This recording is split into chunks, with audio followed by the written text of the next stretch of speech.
Most men do not fail because they lack ambition. They fail because they keep asking the world to witness a version of them that has not been built yet. They announce the comeback. They explain the mission. They post hints of the new chapter. They tell people they are changing. They wait for someone to notice the fire in their eyes before that fire has produced anything real. And for a moment, it feels like progress. Someone reacts. Someone asks what you are working on. Someone gives you a little encouragement. Someone says they believe in you. Someone doubts you, and even that gives your ego something to fight against. But nothing has changed. No proof was created. No discipline was tested. No new identity was earned. No skill was sharpened. No result was produced. You only received emotional payment for work you have not done yet. That is why so many men lose their transformation before it even begins. They do not lose because the goal is impossible. They lose because they spend the pressure too early. That pressure inside you was supposed to become work. It was supposed to become repetition. It was supposed to become proof. But instead, you release it through words. You talk, you explain, you confess, you post, you declare. You try to make people understand the man you are becoming before you have become him. And the moment your transformation needs witnesses, it stops being transformation. It becomes performance. And performance is fragile. Discipline does not grow under applause. Power does not grow inside attention. A new identity does not survive when it is constantly dragged back into the eyes of people who only remember your old one. This is why the strategic man disappears, not because he is broken, not because he is afraid, not because he wants pity. He disappears because he understands something most men refuse to accept. A man who still needs to be seen is still controlled. Machiavelli understood this with brutal clarity. He knew that men judge by appearance. He knew that people follow advantage. He knew that the crowd respects strength after it becomes visible, not while it is still forming in silence. He wrote, "Everyone sees what you appear to be. Few experience what you really are." That line is not just politics. It is the rule of human perception. People do not experience your private intentions. They do not feel the weight of your ambition. They do not see the nights you struggle with doubt. They do not see the version of you that exists only in your mind. They see what stands in front of them. They see your habits. They see your results. They see your body. They see your money.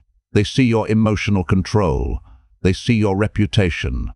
They see your discipline only after it has become visible enough to affect the world. So if you are still weak, still unstable, still building, still unfinished, stop asking the world to recognize your future. It cannot. The world does not bow to your potential. It bows to what your potential becomes after it has survived pressure.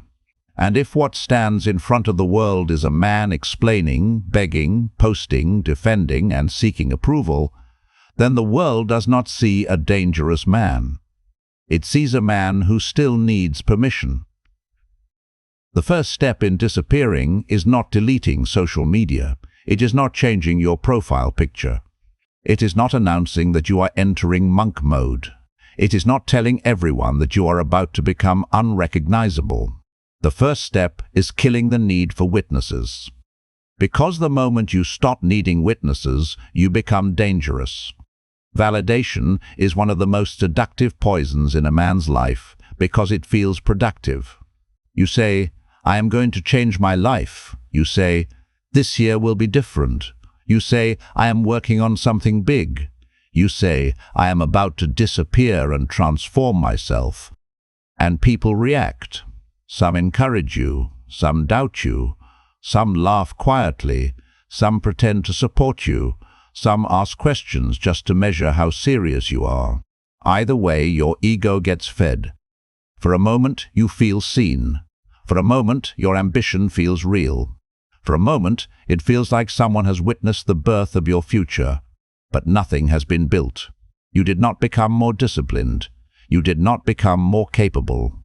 You did not become more dangerous.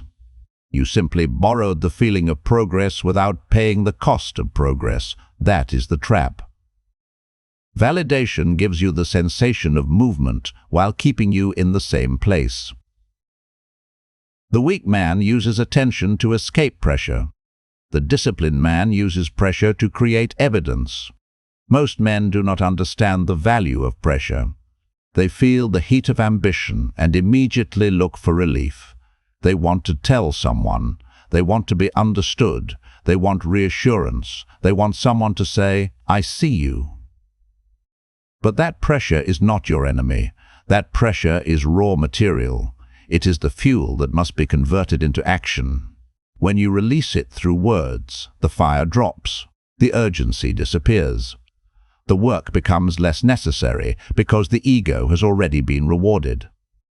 That is why the man who talks too early often builds too little. He has already received the identity of change without the burden of becoming changed. He wants the status of discipline before discipline has shaped him. He wants respect in advance. But power does not pay in advance. Power pays after proof. So when you feel the urge to tell people what you are becoming, stop. Do not speak. Work. When you want to post about the new chapter, close your mouth and build the chapter. When you want to explain your plan, protect it. When you want someone to believe in you, become the kind of man whose results make belief irrelevant. A man who needs encouragement before every difficult move is not free. He is dependent. And dependence is weakness dressed as emotion. If you are serious about this path, you have to understand something uncomfortable. Some of you are watching a lot of videos like this. You listen. You feel the fire. You agree with the message. You save the quote. You tell yourself that this time it is different. But you have not moved forward because you keep consuming intensity instead of converting it into evidence. If you continue like that, you will become a man who understands power in theory but has no power in reality. Inside Patreon, I go deeper into the private frameworks, the unfiltered breakdowns, and the practical systems behind this kind of transformation. Not motivation, not public performance. Private work. If you are serious about becoming harder to distract, harder to control, and harder to dismiss, join Patreon and study the material there. The decision is yours. Power does not live in asking. Power lives in making another man choose what you already wanted him to choose. Now listen carefully. There is a hidden cost to letting everyone watch you try. When your effort becomes public too early, your identity becomes negotiable. People start watching. People start asking. People start commenting. People start measuring. People start waiting to see whether you will fail. And now, instead of focusing on the work, you start managing the image of the work. You are no longer building. You are performing the role of a man who is building. That is a trap. A man who performs discipline starts caring more about how discipline looks than what discipline produces.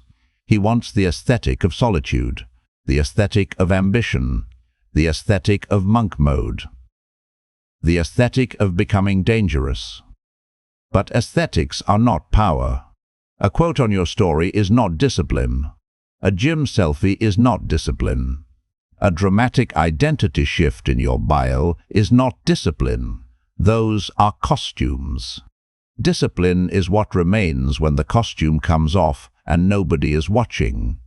Discipline is what you do after the emotional high disappears, after the motivation fades, after the people who once encouraged you stop asking, after the plan becomes boring, after the work becomes repetitive, after the loneliness becomes heavy. That is where the new man is built, not in the announcement, in the repetition. Public effort weakens private discipline because it invites the wrong audience into the wrong stage of the process. A transformation is like wet cement. Expose it too early, and anything can leave a mark. A careless comment, A joke from a friend. A doubtful look from family. A question you were not ready to answer. A small failure that becomes public before it becomes useful. Most men are not strong enough to protect their unfinished identity from public judgment. So they must disappear. Not because the world is always evil, but because the world is careless. People will comment on things they do not understand. They will criticize what they have never attempted. They will project their fear onto your ambition. They will call your discipline obsession because they have never been ruled by a mission. They will call your silence arrogance because they are used to having access to you. Let them misunderstand. A man who needs to be understood by everyone will be controlled by everyone. Machiavelli would have seen this instantly. Appearances rule the masses.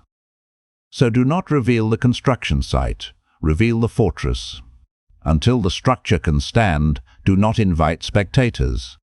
To stop performing transformation, you must first admit the ugly truth. Part of you does not want transformation. Part of you wants recognition for wanting transformation. That part of you must be starved, not negotiated with, not comforted, not explained, starved. Every time you want to announce the plan, starve it. Every time you want to post your discipline, starve it. Every time you want to tell someone how much you are changing, starve it. Every time you want to be praised for trying, starve it. That version of you is weak because it still depends on mirrors. It does not know who it is unless someone reflects it back. This is why many men cannot be alone, not because they hate solitude, but because solitude removes the audience. And without the audience, they are forced to face the truth. They are not as disciplined as they advertised. They are not as focused as they claimed. They are not as ambitious as they sounded. They are not as transformed as their words made them appear. Good. That truth is not your enemy. That truth is the beginning. The man you pretend to be in public must be destroyed in private, not with drama, not with speeches, not with a public goodbye, with obedience, with repetition, with silence, with proof. You stop performing transformation by making your work invisible for a season. No announcement, no emotional speech, no dramatic declaration that you are entering a new era, just removal. Quietly reduce access. Stop telling people your next move. Stop explaining why you are unavailable. Stop giving updates to people who cannot help. Stop leaking your energy through conversation. Stop giving your old circle daily evidence that you are still within reach. You do not need to become rude. You need to become less available. There is a difference. The strategic man does not create unnecessary enemies. He simply stops feeding unnecessary access. He understands that access is power. Who gets your time controls part of your attention. Who gets your attention influences part of your identity. Who influences your identity shapes your future. So guard the gate. Your silence is not emptiness. Your silence is border control. And once you stop performing, you will notice something uncomfortable. The work feels less exciting. Good. That means the ego is no longer being fed. Now discipline can begin. Building in silence is difficult because it gives you no immediate status. No one sees the early mornings, no one sees the rejected drafts, no one sees the failed attempts, no one sees the boring repetition. No one sees the moments where you question everything and still return to the work.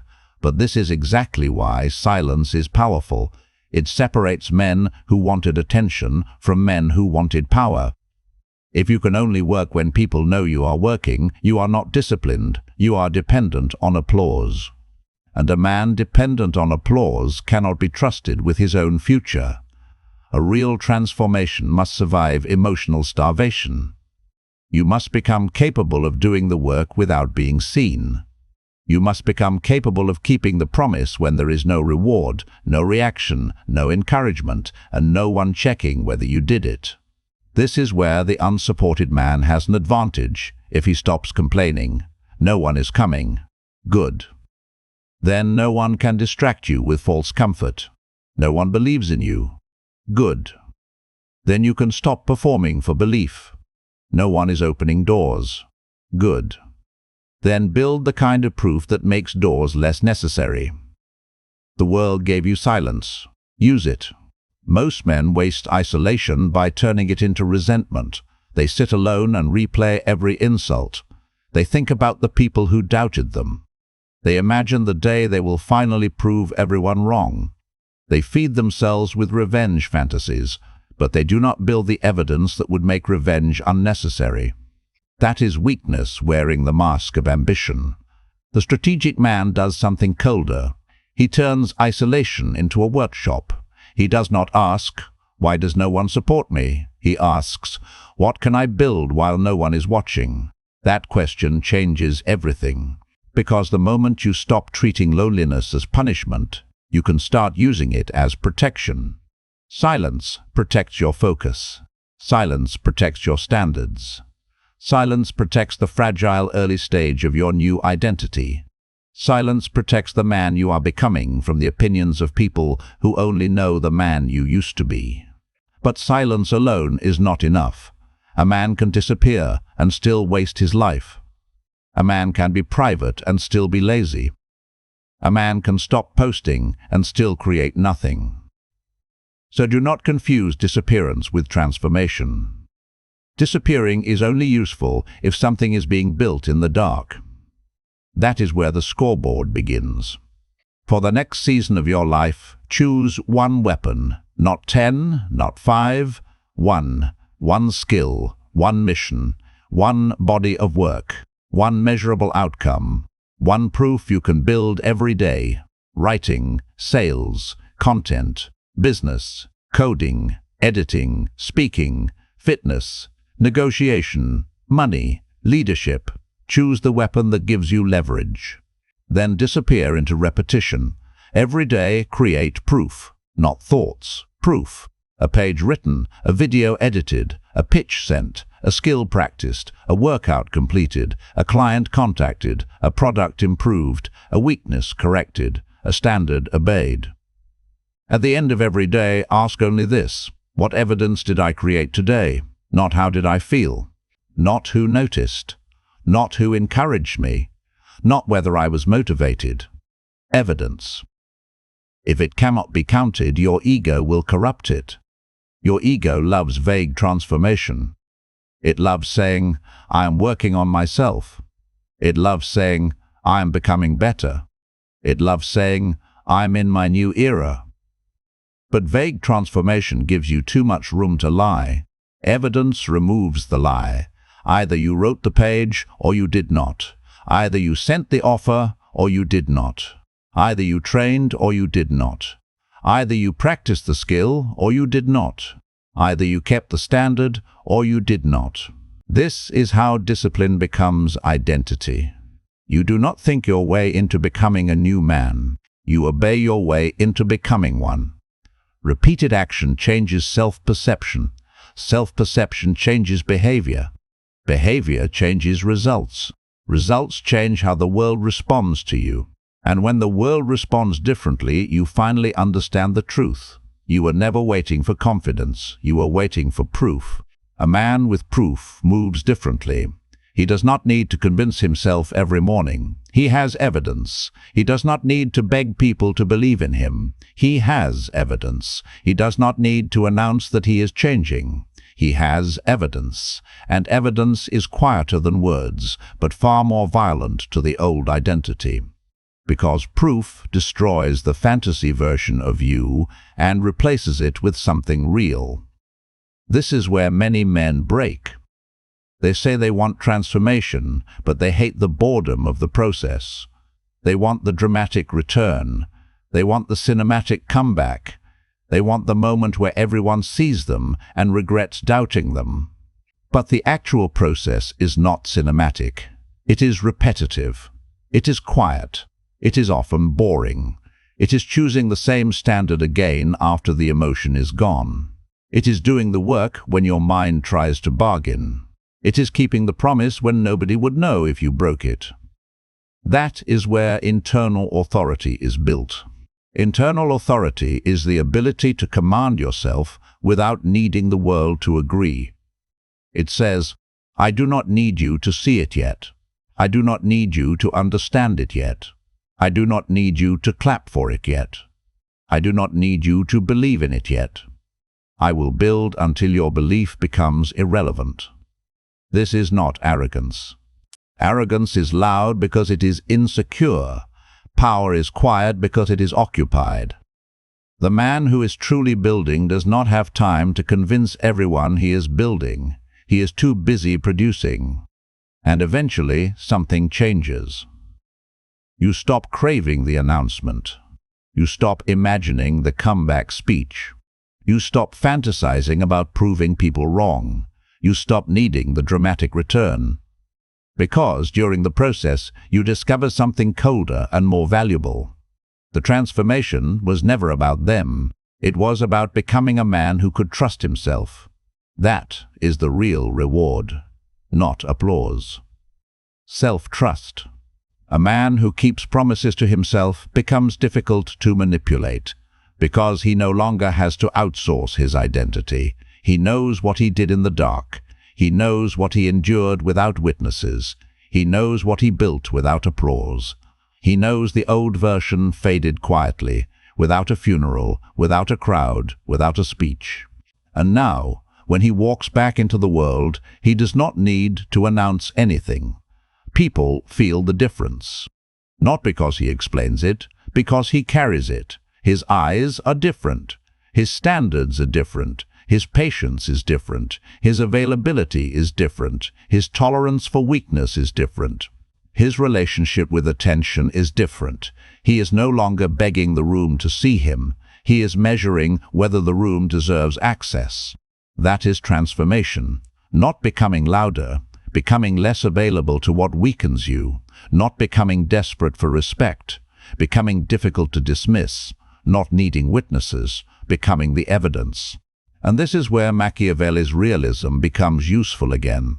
He did not teach men to be naive. He taught them to see how people actually behave, to see how perception governs power, to see how appearances shape judgment, to see that men judge outcomes more than intentions. This is why you must stop resenting people for not seeing your potential. They are not prophets. They are spectators. And spectators only understand what enters the arena. Your pain does not impress them. Your dreams do not move them. Your potential does not command them. Your explanations do not bind them. They respond to strength. They respond to proof. They respond to leverage. They respond to reputation. They respond to visible change. This is not cruelty. This is reality. And the man who gets angry at reality remains powerless. The man who studies reality becomes strategic.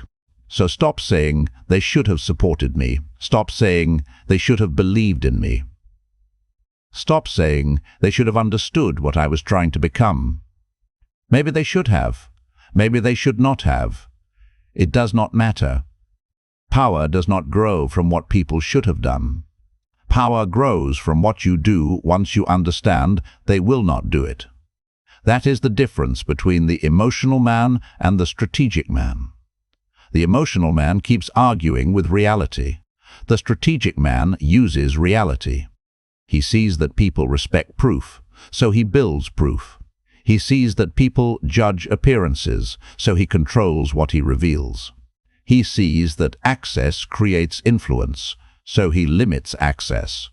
He sees that attention can weaken discipline, so he protects his attention. He sees that the unfinished self is vulnerable, so he stops inviting spectators into the construction site. He does not complain about the rules of human nature. He learns the rules and moves accordingly.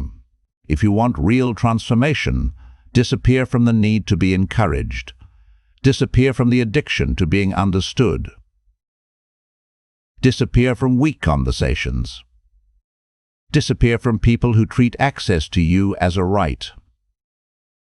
Disappear from environments that reward your old identity. Disappear from the version of yourself that wants credit for intentions. Then build.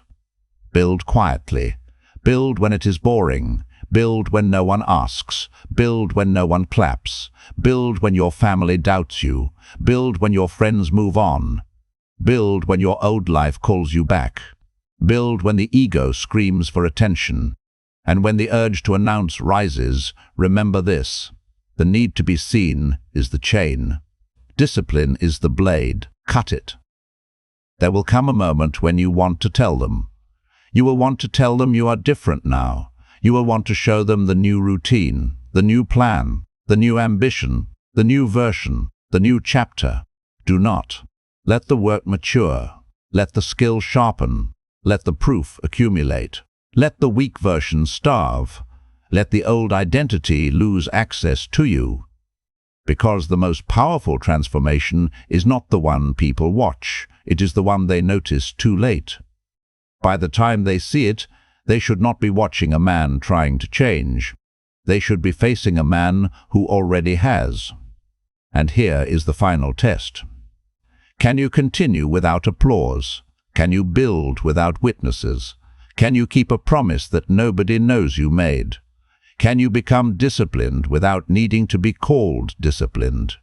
Can you become powerful without needing to tell people you are powerful? Because if you cannot, then you do not have a mission. You have a mood.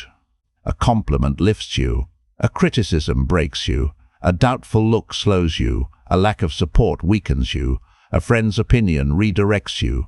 A family member's fear infects you. A stranger's comment disturbs you. That is not freedom. That is emotional dependence. And emotional dependence will make a man betray his own future just to feel accepted in the present. But the man who no longer needs applause becomes dangerous. Not because he hates recognition, but because recognition no longer controls him. Praise does not intoxicate him. Criticism does not destroy him. Silence does not scare him. Doubt does not redirect him. Lack of support does not excuse him. He has built something stronger than motivation. He has built command. He has learned to say to himself, move, and then move. He has learned to say, work, and then work. He has learned to say, be silent, and then be silent. He has learned to say, hold the standard, and then hold it. That is the foundation of power. Not domination over others first. Command over the self first. Because a man who cannot command himself will always be commanded by something else. Attention will command him. Fear will command him. Approval will command him. Comfort will command him. Resentment will command him. The opinions of weaker people will command him, and he will call it emotion, personality, or circumstance. But it is control. The question is not whether you are controlled. The question is, what controls you? If applause controls you, you will perform. If doubt controls you, you will hesitate. If rejection controls you, you will shrink. If resentment controls you, you will waste years fighting ghosts. But if discipline controls you, you will build. If evidence controls you, you will improve. If standards control you, you will become harder to corrupt. If mission controls you, you will stop asking for permission. That is why silence is not passive. Silence is an act of war against the weak version of yourself. Every time you refuse to announce, you deny the ego its cheap reward. Every time you work without being seen, you train yourself to move without applause.